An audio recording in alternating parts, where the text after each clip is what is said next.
good evening I bid to Dr. Lukman. My name is Aisha, and the movie my group has chosen to present on is Okja. And the title of our presentation is The Science of Genetic Selection and Breeding. Now, this presentation will consist of a summary about selective breeding, gene selection, artificial insemination, the pros, as well as where to do it. Now, I will be presenting about the movie summary. Now, it starts off with a lady known as Lucy Miranda who has apparently successfully bred non-GMO pigs for the future of the farm industry to make it cruelty-free. However, the story behind it is that these are actually mutated pigs, and she has already bred a bunch of these pigs, and she's sending out 10 more piglets to farmers to grow for the next 10 years, and she will choose the best pig, which she will then use to further develop the pigs that she already has. And this movie involves Mija, who is raising Okja, who will at the end be chosen as the winner pig. Salam sejahtera, I bid to Dr. Lukman and my fellow friends. My name is Brady Joshua and I'll be talking about crossbreeding. So crossbreeding is basically the breeding of different breeds of the same species of animal. So for example, in Sus Scrofa, we have Yorkshire and Hampshire, different breeds, we breed them, so that is considered as crossbreeding. So the importance of crossbreeding is to boost the hybrid vigor, which is the increase in desirable traits. So the movie Okja, it is based on pigs. So for pigs, there are three main types of crossbreedings. So the first part is the crisscross breeding. So we will have two purebred animals, pure breeds. We will be breeding them together and we will get the gilt. And from that gilt, it will be bred to a different ball. So let's say the first boy is considered B and the second boy is considered A. So it will be crisscrossed A, B, A, B, A, B, A. So it will keep on continuing down. The second is considered the rotational crossbreeding. It is the same as crisscross breeding, but we will have an extra ball. So it's BCA, BCA. We will have three balls. And the final one is called terminal crossbreeding. So this is quite special because the F1 female, it has to be purchased from other breeders and we only have the boar. So in this case, all the babies which is produced from our boar and the F1 female, all of them will be sold off. And the replacement for the F1 female, it has to be brought over from different breeders. That's all from me. Thank you. Hi, my name is Haziq Fahmi bin Muhammad Dali. Now I want to talk about the selective breeding in purebred. Based on Merriam-Webster, purebred is defined as a bred come from members of a recognized breed, strain, or kind without admixture of other blood from other breed over many generations. An animal can be classified as a purebred if the offspring receive the genes of the two homozygous parents. In other words, purebred established when the offspring of many generations have the same traits.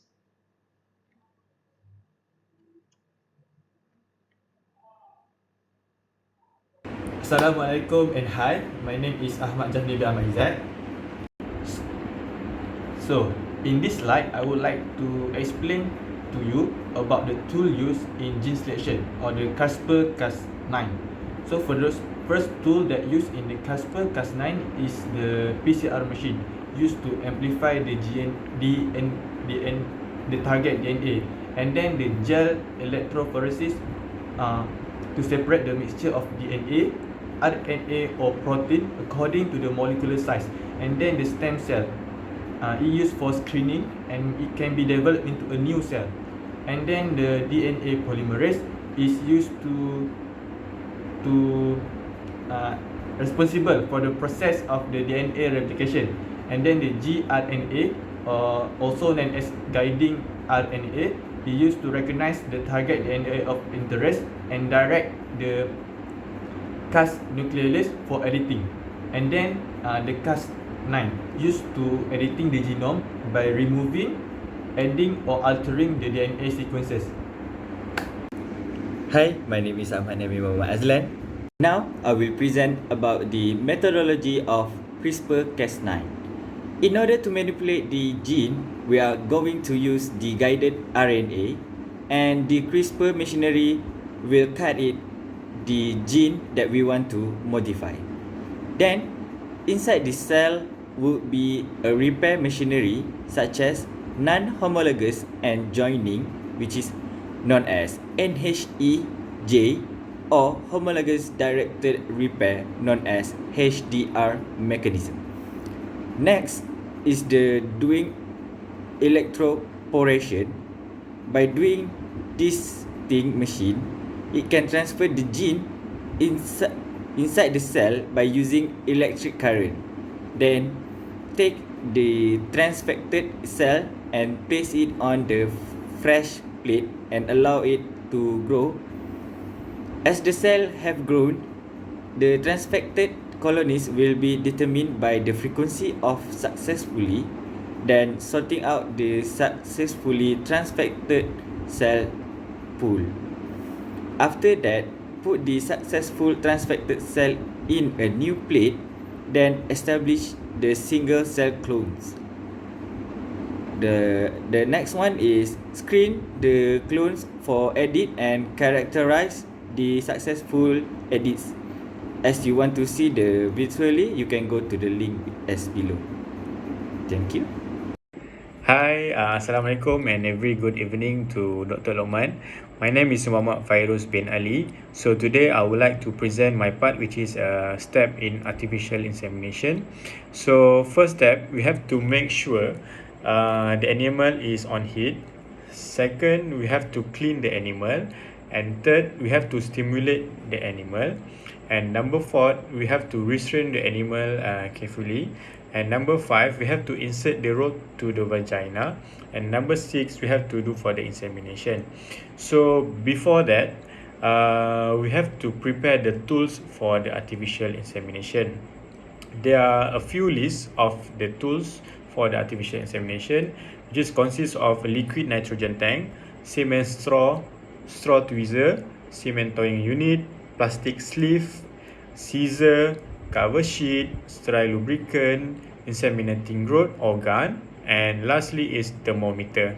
So that's all from my part. Thank you. Hi, Assalamualaikum. My name is Muhammad Fatih.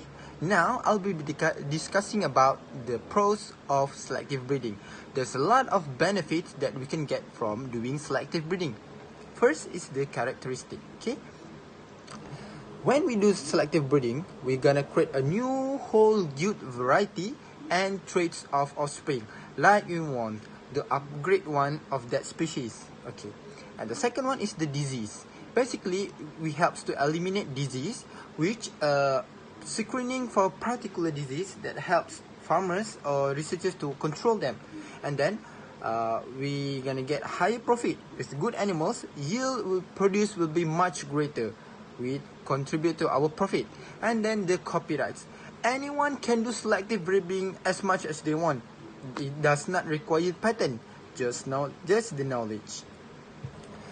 And another pros of it, safety issues. It is versus genetically modified organism crop, which is allow evolutionary natural process to take place rather than modify in the lab.